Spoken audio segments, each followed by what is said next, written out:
Support WrestleTalk! Order the magazine using the link below. An emotional title change! Raw gets revenge! And SmackDown is S-W-A-F-T!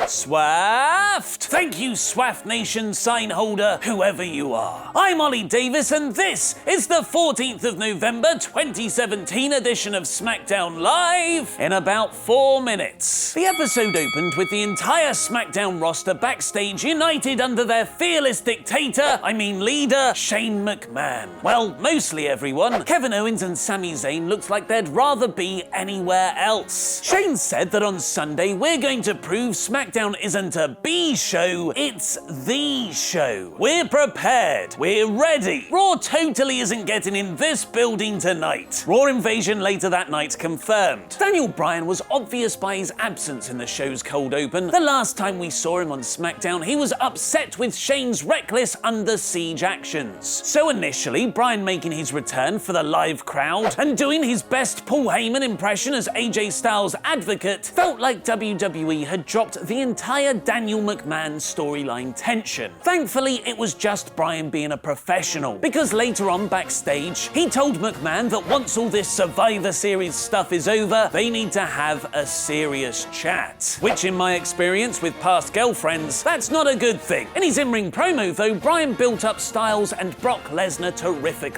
selling the match as the Beast's physical toughness against AJ's mental fortitude. AJ had a brief face-to-face with Jinder Mahal backstage afterwards. The yesterday Maharaja already feels so out of date in the title picture. For a change, WWE didn't change a title heading into Survivor Series. Baron Corbin beat Sin Cara in a fun match, which was sadly more commercial break than actual wrestling. If there was no United States title change there, then maybe Charlotte will win the Women's Championship in her hometown of Charlotte, North Carolina. Wait a second. Hometown crowd. So Natalya's winning clean with a sharpshooter then. Check yourself before you wreck yourself, cynical Ollie Davis. Because in a rare WWE hometown win, Charlotte made Natalya tap to the figure 8 in a really good match. Although I do wish it went a little longer. But it was the post-match that mattered most. Charlotte dedicated her freshly won title to her father, Ric Flair, who's been ill recently and sadly isn't here tonight. But as she made her way up the ramp, the Nature Boys music hit and Rick held his daughter in embrace, making for a truly lovely moment. Left is right, orange is the new black,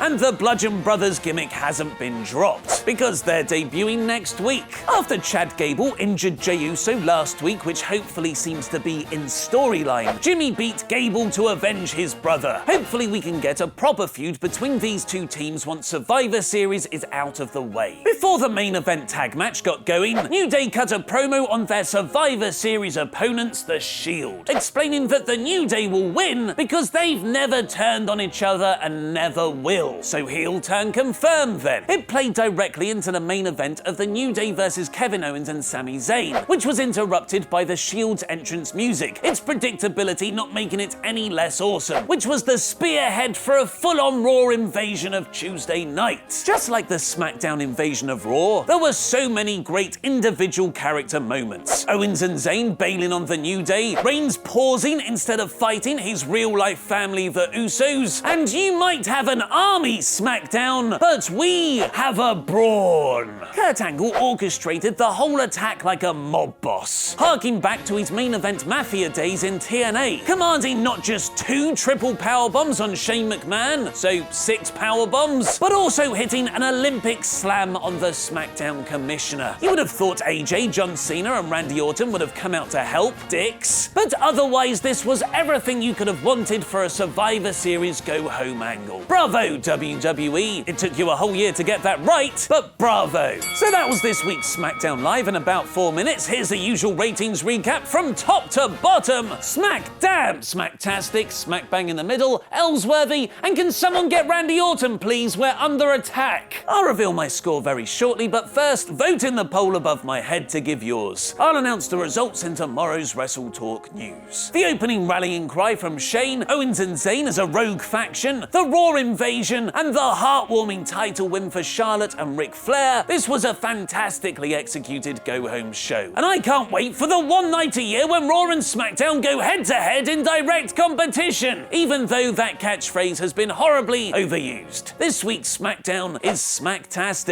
Does Paige have backstage heat at Raw already? And what's the latest on Neville and WWE? Click the videos to the left to find out, press subscribe, and support WrestleTalk. Order issue 1 of the WrestleTalk magazine now, it's really good. I've been Ollie Davis, and that was wrestling.